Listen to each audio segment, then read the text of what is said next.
Praise the Lord. மிகவும் அமைதி தரக்கூடிய காரியங்கள் பெரும்பாலும் எளிமையான காரியங்களே.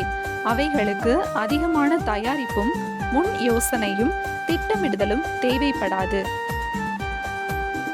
அவர் என்னை புல்லுள்ள இடங்களில் மேய்த்து அமர்ந்த தண்ணீர்கள் அண்டையில் என்னை கொண்டு போய் விடுகிறார். அவர் என் ஆத்துமாவை தேற்றி தம்முடைய நாமத்தின் நிமித்தம் என்னை நீதியின் பாதைகளில் நடத்துகிறார். சங்கீதம் 23 அதிகாரம் 2 மற்றும் 3 வசனங்கள். The things that are the most relaxing are often simple things that don't take a lot of preparation, forethought, or planning. He makes me to lie down in green pastures. He leads me beside the still waters. He restores my soul.